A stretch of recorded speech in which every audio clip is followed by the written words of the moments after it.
From their thrones deep-seated, the choirs of the eons declare the last of the demons, the kingdom is thine to inherit.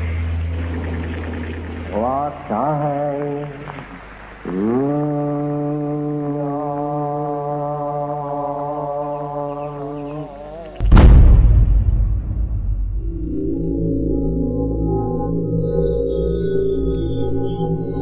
The Golden Dawn's most notorious member was a self-confessed Satanist, Aleister Crowley, who styled himself as the Beast.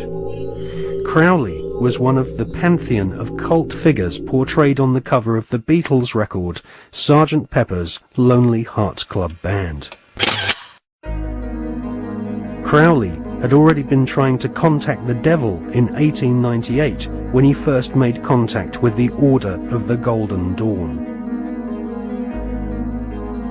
By 1900, Crowley was mingling with the elite of British society, sharing his knowledge of devil worship with leading Masonic politicians, aristocrats, and royalty. Crowley was a full-time occultist and had no day job in which he had to hide his fascination with Freemasonry and Satanism. In his book, Confessions, Crowley claims he was initiated into Freemasonry at the Anglo-Saxon Lodge in Paris. He also recounts how he became master of one of London's oldest and most respected lodges, the Studholme Lodge, which is now rumoured to have Tony Blair as one of its members. Crowley shared Albert Pike's enthusiasm for the devil.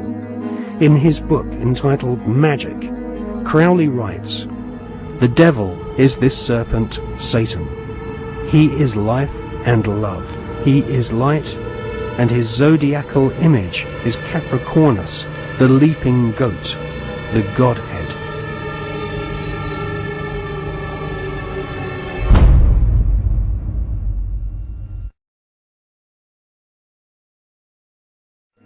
Secret societies often portray the Goat of Mendes sitting in the Baphomet position.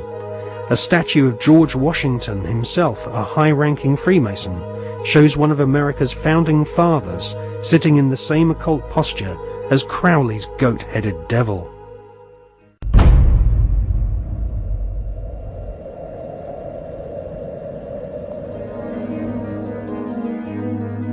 In 1912, Crowley became the British leader of the Ordo Templi Orientis, the OTO, which was a direct descendant to the original Bavarian Illuminati.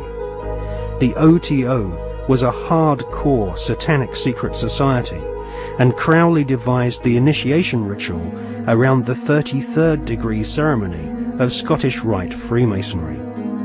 Crowley claimed the formation of the OTO was reconstituting Freemasonry back to its German Illuminati roots.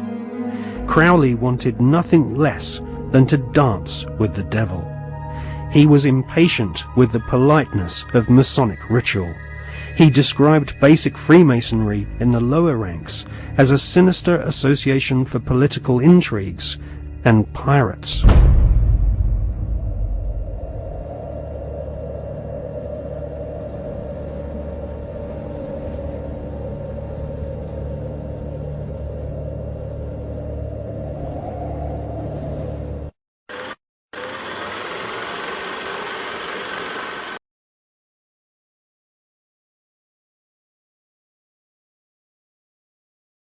And when you start to research the subliminals in advertising and television.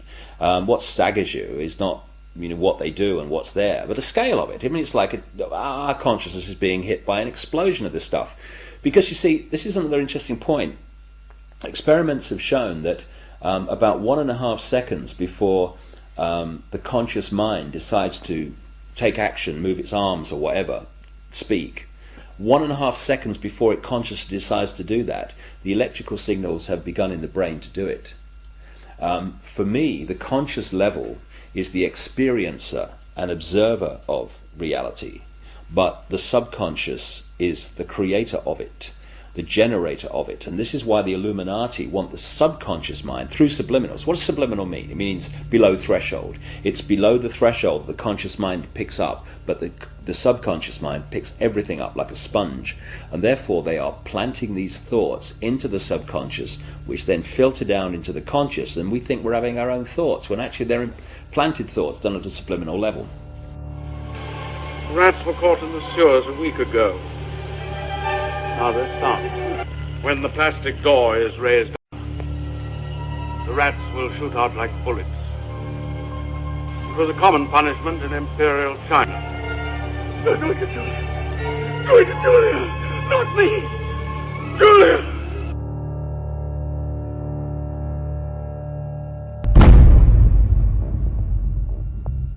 And of course this is being used, this subliminal manipulation, in politics. I mean, of course we had that incident during the Bush-Gore farce of an election, when an anti-Gore political broadcast for Bush, they put a subliminal in of rats while they were talking, but they left it up too long, and you only had to play the tape back slowly, a little slowly, and up come rats as some anti-Gore statement was being made.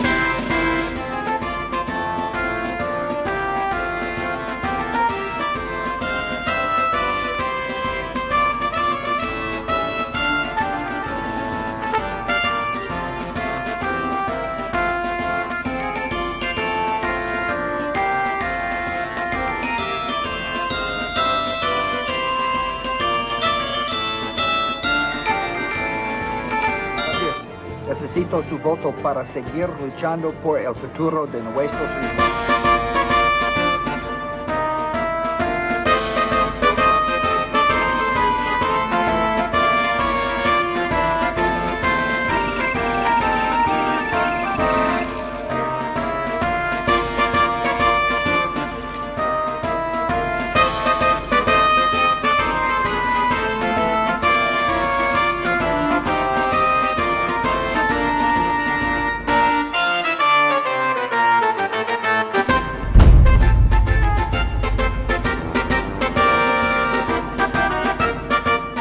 I don't believe that some of these states that they've called, like Florida, I just don't believe we got enough evidence to be able to call the states. We're doing better than we thought, and but I feel fine.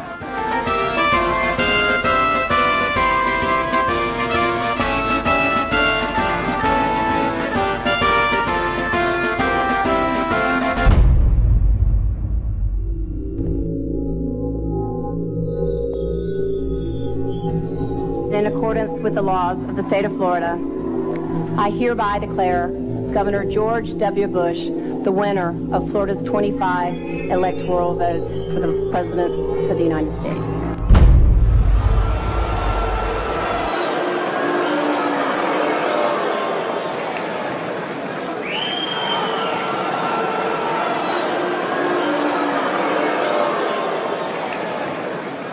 Now that the votes are counted, it is time for the votes to count.